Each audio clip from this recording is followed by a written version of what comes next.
খিচুড়ি দেখে লোভ হচ্ছে, লোভ করে লাভ নাই। এই খিচুড়ির ভাগ আমরাও পাই নাই। আমরা আজকে অনেক বড় একটা ধোঁকা খেয়েছি। ধোঁকাটা দিয়েছে আমাদের উত্তম কুমার, আমাদের অফিসের এক কলিগ। প্রচুর রান্না হচ্ছিল, কিন্তু আমাদের ভাগ্যে হয়নি। যাই হোক, মূল কথায় আসি।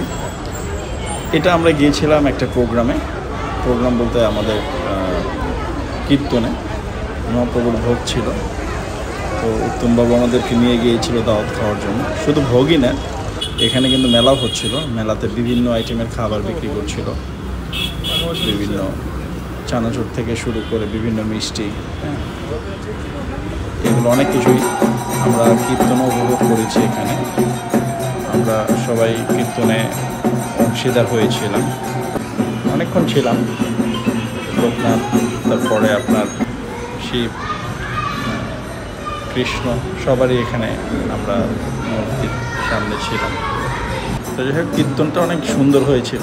লোকেশনটা আপনার হাতির ঝিলে। আজকেই শেষ অনুষ্ঠান ছিল।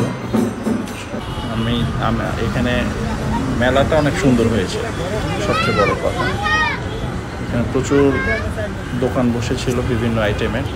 জিলাপি লোক দেখে তো আমরা সামলাতে পারি। যাই হোক, খাওয়া দাওয়া সবার হলো। সেই প্রথমে বলে রাখি, আমরা কিন্তু খাইনি। আমরা আসলে গিয়েছিলাম শুধু দেখার জন্য। এবং কীর্তনে সবাই অংশগ্রহণ করেছিল, সব টাইপের মানুষ। সবাই খুব মজা করেছে, আমরা শুধু উপভোগ করেছি খাওয়াটা। একটু পরপর আমাদের উত্তম কুণ্ডু দিয়েছে খাওয়ার ওখানে, কিন্তু কোনোভাবে চান্স না পেয়ে পরে ফেরত চলে এসেছি আমরা। আমাদের মূল উদ্দেশ্য ছিল যে আসলে কীর্তনটা কেমন হয়। আমাদের সাথে আর একজন ছিল, সে হচ্ছে আমাদের শ্রদ্ধেয় দাদা, আমাদের